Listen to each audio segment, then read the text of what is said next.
cluck, old hen, cluck and sing. You ain't laid eggs since the way life been. Cluck, old hen, cluck and fall. You ain't laid eggs since the way life fall.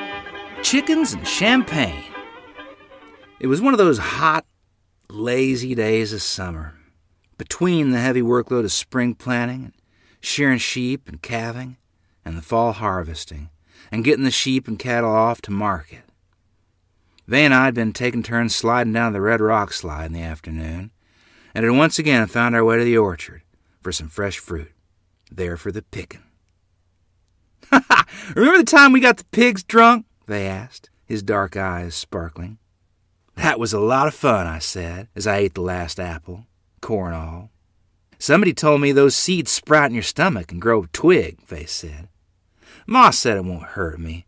That's an old wives' tale," I answered. "Besides, I'm hungry." Vay said, "You're not hungry, you're just bored." "I am too hungry," I replied. "You want to do something fun?" Vay asked. He placed his arm around my shoulder, a hint of mischief in his voice. "What do you want to do?" I asked. "I'll show you a secret," Vay said. "Promise you won't tell a soul?" "Sure," I said. "I like secrets." Well, soon we found ourselves in a forbidden room as far as I was concerned. My grandparents' bedroom. "Should we be in here?" I asked. "Won't your folks be mad?" "Not if you don't tell them," Vay said, and he knelt by his parents' bed.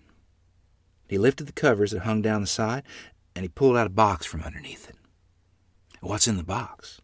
I asked, my curiosity running at full speed. "Look," Vay said, and he pulled a bottle from the box.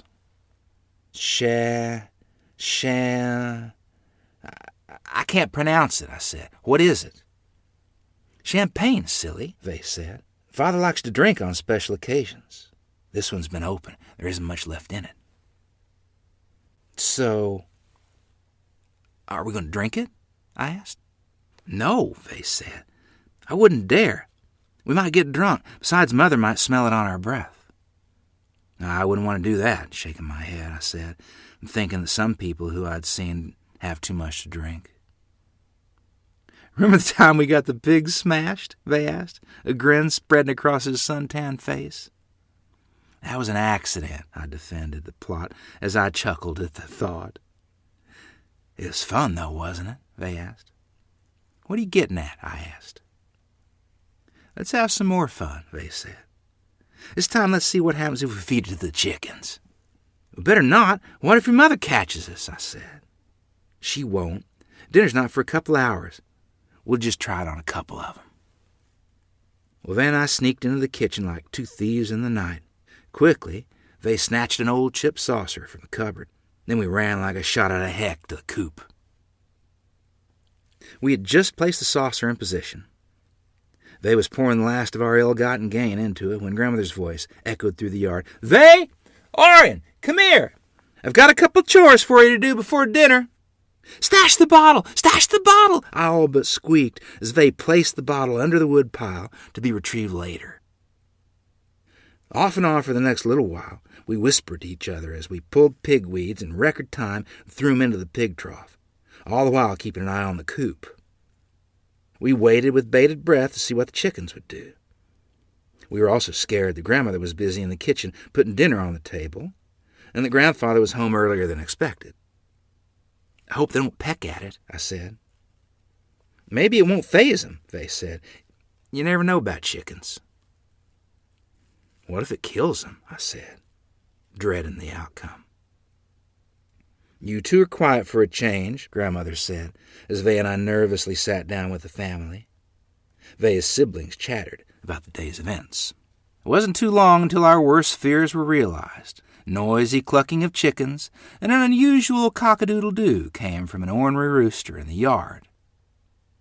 "What's all that racket about?" Grandfather asked, his fork clattering from hand to floor. I held my breath, but I didn't answer. "Sounds like something's attacking the chickens," Grandmother said. "Maybe a chicken hawk's bothering them."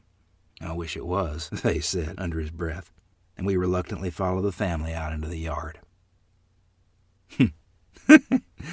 Roosters all but stood on their red spiky cones as they fell head over heels onto the ground.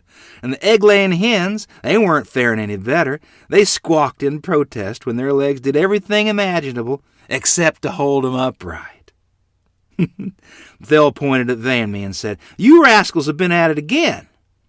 Vane and I tried to stand out of sight behind Vay's sisters. "So, what's going on?" Nan asked, puzzlement drifting across her face. "I'd like an answer to that, too," Grandfather said as he planted 2 dusty boots inches from our bare feet.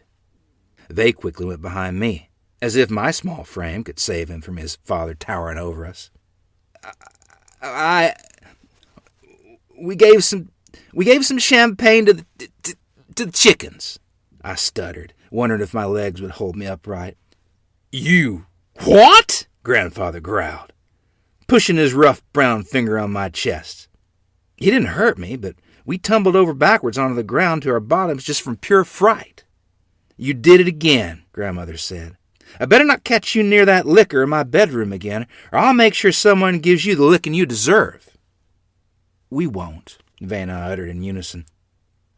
Thel and the sisters ignored the talking to we were getting. They were chuckling and hee-hawing at the now performing chickens, appearing as ballerinas on their spindly legs. "Supper's getting cold," Grandpa said. But his eyes were twinkling as he glanced at the silly birds. "Aw, Father," Thel begged, "can't we bring our plates out here to watch 'em? I haven't had this much fun in a long time." Surprisingly, Grandfather and Grandmother joined the family to watch the once-in-a-lifetime comedy of chickens, a sight the likes of which may never be seen in Escalante ever again. The old hen cackled, raising flew up, jumped the roof, and it went along too. The old hen cackled, cackled in the lot. Next time she cackled in the pot.